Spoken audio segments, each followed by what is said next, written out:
कई कहानियां हैं। कई लोगों के मन में खजाने के बारे में पता लगाने का जुनून भी आया होगा। भारत को एक समय सोने की चिड़िया कहा जाता था, क्योंकि उस दौर के राजाओं की शानो शौकत के चर्चे दुनिया में थे। तब लोगों के शरीर पर 3-4 किलो सोना लदा होना सामान्य बात थी। स्वर्ण मुद्राएं चलती थी, सोने के रथ बनाए जाते थे और प्राचीन राजा महाराजा स्वर्ण आभूषणों से लदे रहते थे। सैकड़ों वर्षों की लूट के बावजूद भारत में आज भी टनों से सोना, चांदी, जेवरात, गिन्नियां आदि गड़ा हो सकता है और लोग सोने का मुकुट पहनते थे। मंदिरों में टनों सोना रखा रहता था। हालांकि यही दौलत दुनिया भर के हमलावरों को भी अपनी ओर खींचती थी। इसीलिए उस दौर के राजा अपने खजानों को बचाने के लिए इनसे जुड़ी जानकारियां गुप्त रखते थे। सैकड़ों वर्षों की लूट के बावजूद भारत में आज भी टनों से सोना, चांदी, जेवरात, गिन्नियां आदि गड़ा हो सकता है। पद्मनाभ मंदिर का खजाना, treasure of Padmanabha temple, Bharat के केरल राज्य केरला के तिरुवनंतपुरम में स्थित भगवान विष्णु का प्रसिद्ध हिंदू मंदिर है। इसके गर्भभाग में भगवान विष्णु की विशाल प्रतिमा शेषनाग पर शयनावस्था में विद्यमान है। वह पूरी दुनिया में सबसे अधिक अमीर हिंदू मंदिर है। यह मंदिर एक ऐसे इलाके में बना हुआ है जहां कभी कोई विदेशी आक्रमण नहीं हुआ। यह मंदिर उस समय चर्चा में आया जब सुप्रीम कोर्ट के आर्डर के ऊपर इसका भूमिगत कमरा खोला गया। 27 जून 2011 यही वो तारीख थी जब तहखाने खोलने का काम शुरू किया गया। तो उसके अंदर 7 तिजोरियां थी। उनमें से 6 तिजोरियां खोल दी और सरकारी कर्मचारियों की आंखों के सामने इतना खजाना दिखाई दिया कि कोई सोच भी नहीं सकता था। इतने सोने चांदी के जेवरात, हीरे, बर्तन और मूर्तियां और भी बहुत कुछ था। उस समय उस खजाने की कीमत 22 अरब डॉलर लगाई गई थी।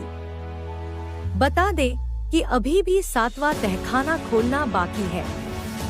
7वें द्वार पर कोई ताला नहीं लगा है, न ही कोई कुंडी लगी है, बल्कि सांपों के प्रतिबिंब ही इस द्वार की रक्षा करते हैं।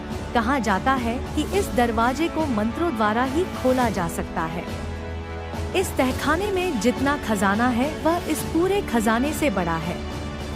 सोचिए उस तहखाने से क्या निकलेगा। लेकिन इस 7वें तिजोरी का राज क्या है और इसे किस प्रकार खोला जा सकता है, आज तक किसी को नहीं पता चल पाया है। चारमीनार सुरंग का खजाना, चारमीनार टनल ट्रेजर। ऐतिहासिक गोलकुंडा का किला और चारमीनार के बीच 15 फीट चौड़ी और 30 फीट ऊंची भूमिगत सुरंग है। इस सुरंग का निर्माण सुल्तान कुली कुतुब शाह ने करवाया था। माना जाता है कि शाही परिवार द्वारा अपने खजाने को छुपाने के लिए इस सुरंग का निर्माण करवाया गया था। यही सुल्तान कुतुब शाह ने अपना शाही खजाना रखवाया था। वैसे तो इस सुरंग को बनाने का मकसद मुश्किल समय में किले से चारमीनार तक पहुंचना था, परंतु बाद में यहाँ गुप्त तहखाने बनवाए गए और सोने चांदी के सिक्कों सहित बहुमूल्य रत्न, हीरे, जवाहरात आदि जमा किए गए। निजाम मीर उस्मान अली ने 1936 में यह खजाना निकालने के लिए नक्शा बनाया था, लेकिन खुदाई नहीं की गई। अगर आज इस खजाने की फिर से खोजबीन की जाए तो शायद यह खजाना भारत को मिल सकता है। माना जाता है कि इस सुरंग में सुल्तान कुतुब शाह का खजाना मौजूद है। जयगढ़ किले का खजाना, ट्रेजर ऑफ जयगढ़ फोर्ट। मान सिंह प्रथम का खजाना। मान सिंह अकबर का सेनापति था। ऐसा कहा जाता है कि करीब 1580 में मान सिंह ने अफगानिस्तान को जीत लिया था। वहां से वह मोहम्मद गजनी के खजाने को लेकर भारत तो आ गए, लेकिन इस बारे में उन्होंने अकबर को नहीं बताया। इस खजाने को उन्होंने जयगढ़ के किले में दफन कर दिया। ऐसी मान्यता है कि 1976 में इमरजेंसी के दौरान इंदिरा गांधी भी इस खजाने की तलाश में थी। कई लोग दावा करते हैं कि कई महीनों तक महल में खुदाई की गई, इन दावों के मुताबिक कई फौजी ट्रकों के जरिए इस खजाने को दिल्ली ले जाया गया। इस दौरान दिल्ली जयपुर हाईवे को आम जनता के लिए बंद कर दिया गया। जहाज का खजाना, treasure of the Grosvenor ship. Grosvenor British east India का सबसे बड़ा और अमीर जहाज था। इस जहाज के अंदर 14,000 सोने की सिलियां, 19 संदूक के अंदर सोना जेवरात भरे हुए थे। 26 लाख सोने के सिक्के थे। यह जहाज चेन्नई से इंग्लैंड के लिए श्रीलंका के रास्ते रवाना हुआ था, लेकिन यह 1782 में दक्षिण अफ्रीका केपटाउन से 700 मील दूर समुद्र में डूब गया। कहा जाता है कि वह खजाना आज भी समुद्र के अंदर पड़ा हुआ है। एक मालवाहक की कीमत पाउंड 75,000 थी। इस खजाने को ढूंढने की बहुत बड़ी कोशिश की जा चुकी है, लेकिन आज तक इसका कोई अता पता नहीं है कि यह समुद्र के किस हिस्से में पड़ा हुआ है। बिहार का सोन भंडार, बिहार गोल्ड रिजर्व्स। बिहार के प्रसिद्ध पर्यटक स्थल राजगीर में सोन भंडार स्थित है। माना जाता है कि बिहार के राजगीर की सोन गुफा में बेशुमार सोना दफन है। काफी वक्त तक यह जगह मगध साम्राज्य के अधीन रही।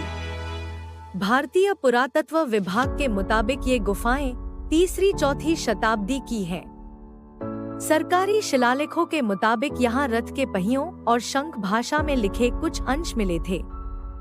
ऐसा कहा जाता है कि खजाना अजातशत्रु को ना मिल जाए, इसलिए बिंबिसार ने खजाने को गुफाओं की भूल भुलैया में दबा दिया। इन्हीं कहानियों को सुनने के बाद अंग्रेजों ने भी गुफा को तोप से उड़ाने की कोशिश की थी, लेकिन असफल रहे। कमरूनाग झील का खजाना, treasure of Kamrunag lake. Himachal Pradesh के मंडी से करीब 60 किलोमीटर दूर स्थित है कमरूनाग झील। स्थानीय लोग इस झील को पवित्र मानते हैं। उनका भरोसा है कि इस झील का अंत पाताल में होता है। ऐसी मान्यता है कि झील में गहने अर्पित करने से मनोकामना पूरी होती है। दूर दूर से लोग आकर गहने झील में डालते हैं और मनोकामना मांगते हैं। ऐसा कहा जाता है कि यह झील महाभारत कालीन है। यहाँ एक मंदिर है जो लकड़ी का बना है। इसमें कमरूनाग की एक पुरानी मूर्ति भी रखी है। सदियों से इस झील में गहने और रुपए आदि चढ़ाने की परंपरा चली आ रही है। यह तो साफ है कि झाल की तलहटी में खजाना जना है, लेकिन कितना ये कोई नहीं जानता। ऐसे और भी खजाने हैं जो भारत के कोनों में छुपे हुए हैं, लेकिन उन्हें आज तक कोई ढूंढ नहीं पाया।